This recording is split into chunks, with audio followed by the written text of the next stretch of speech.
Hello there and welcome back. In this video we're going to go back to Excel and take care of a couple things that we may want to do in terms of probability and probability mass functions. In terms of discrete random variables, there are some problems that you definitely don't want to do by hand because it probably will take too long, is too tedious, or maybe a combination of both.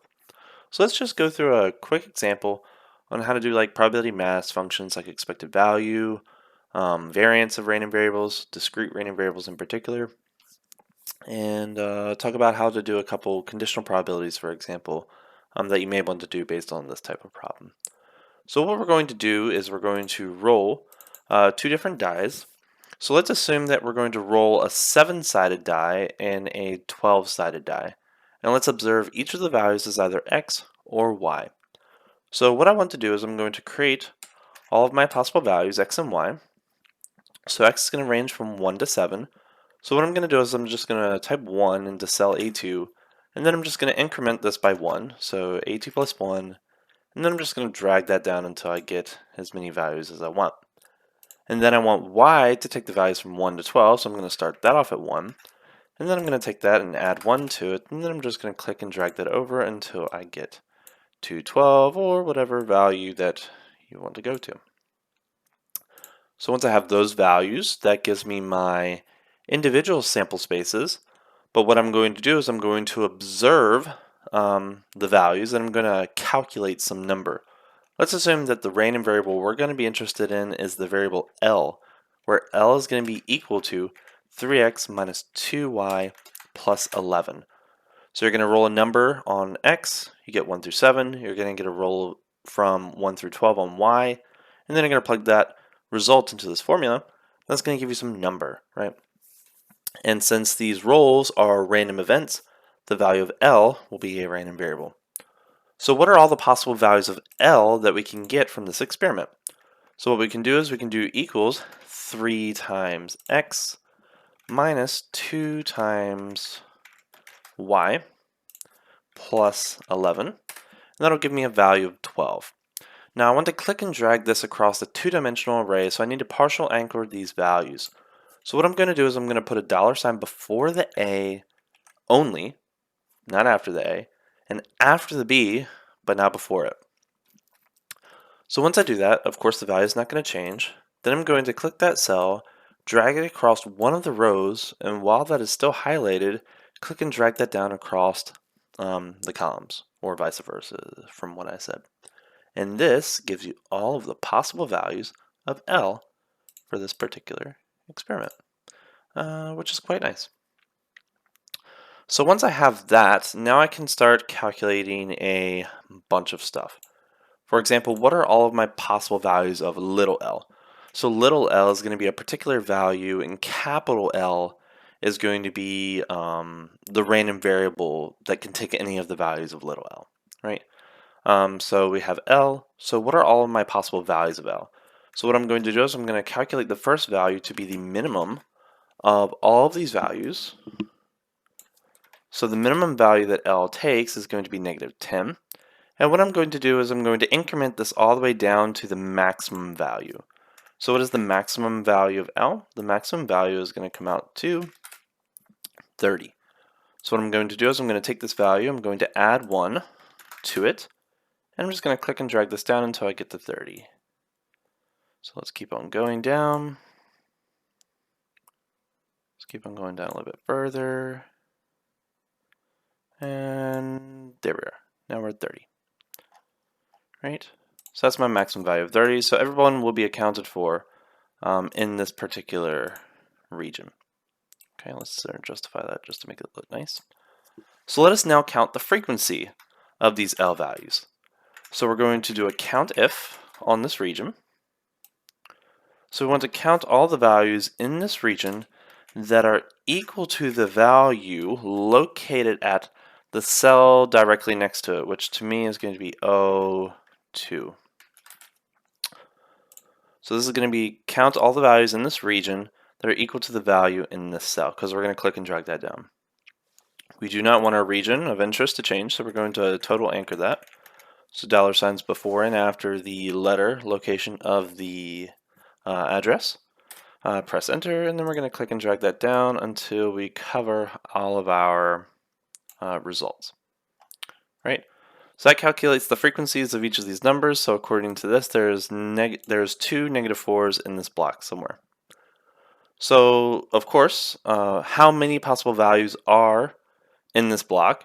Well, by the fundamental counting principle, that should be 7 times 12 at most, assuming no repetitions, of course. So if we count all of the values, not counting repetitions, that should be the sum of the frequencies. So that's just going to be the sum of this column, which comes out to 84, which is the same as 12 times 7. 12, 24, 36, 48, 60, 72, 84, and there we are. Right. So this is the population size. I guess I should call that capital M. So what is the probability that capital L takes the value of little l, right? So I know the size of my sample space. That's going to be 84. So the probability that I get -10 if I do this experiment randomly is going to be 1 out of 84. So I'm just going to do that divided by 84. I'm not going to reference that cell. Then I'm going to click and drag that down through all of my 30 values. And that gives me my probabilities. And now what can I do? I can do actually quite a few things. Now let's look at, for example, so this is a probability mass function, right? So if I were to click the domain and the range of this probability mass function, and I were to insert a scatter plot, this is going to be the graph of my probability mass function P. So of course I should be able to calculate the expected value of this random variable. And remember that the expected value is practically like the arithmetic mean of a data set. So you should be able to see that this data set definitely appears to be symmetric around some point, in particular 10.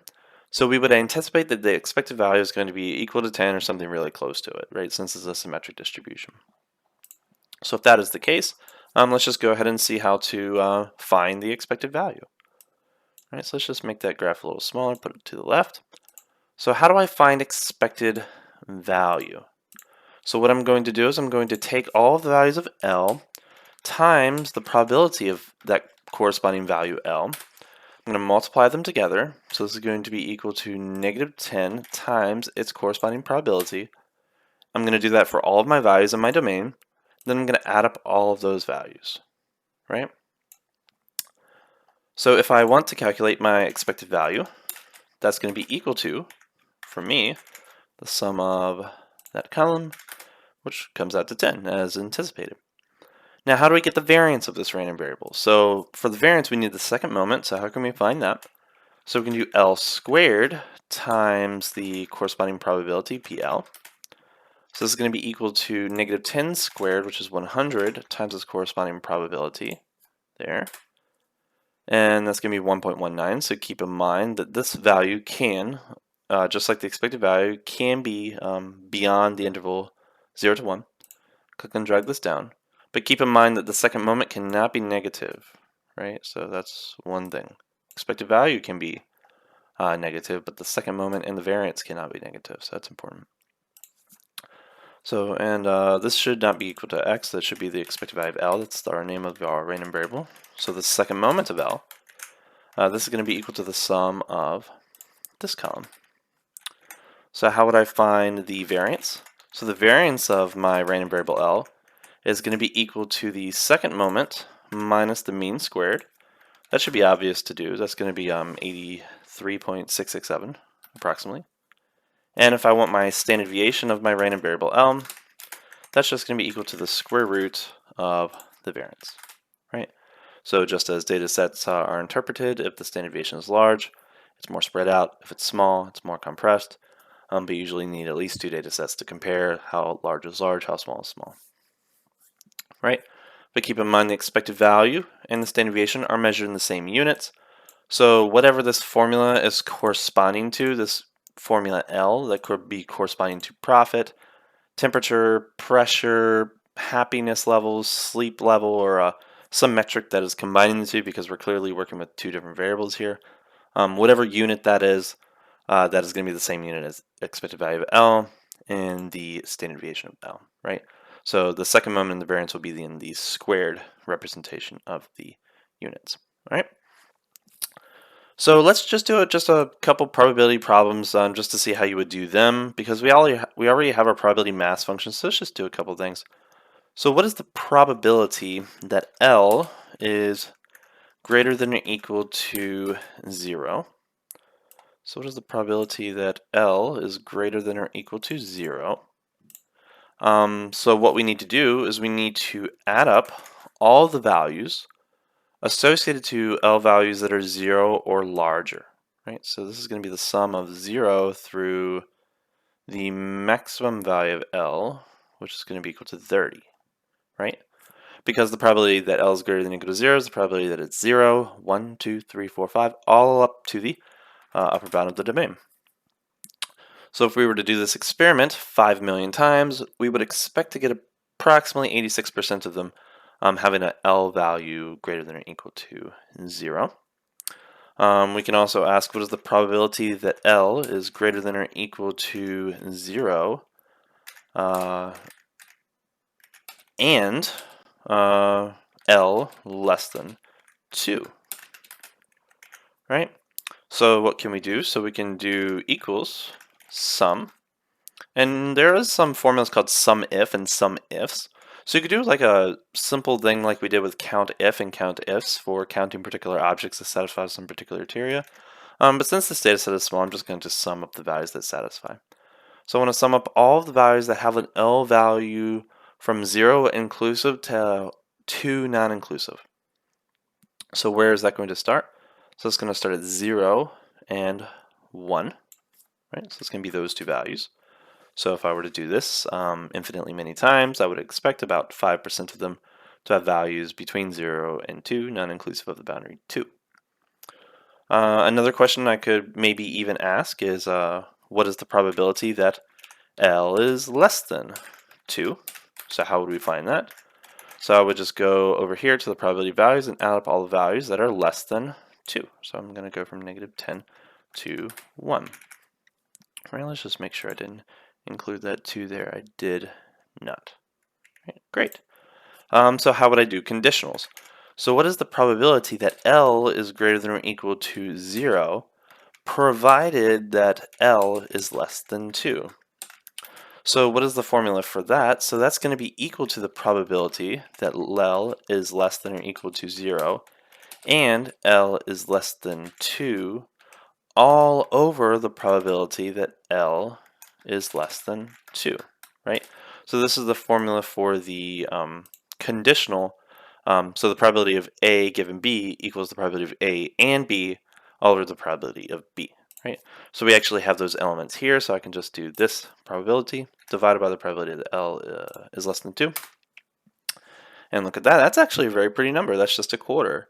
So if we were to do this infinitely many times, if we were to know that the value of L is less than 2, the probability that is greater than or equal to 0 will typically occur 25% of the time. So those are just some of the basics that you can do in Excel in regards to discrete random variables, probability mass functions, and discrete probability. Now, Excel does have a downside because it's not really friendly towards continuous random variables.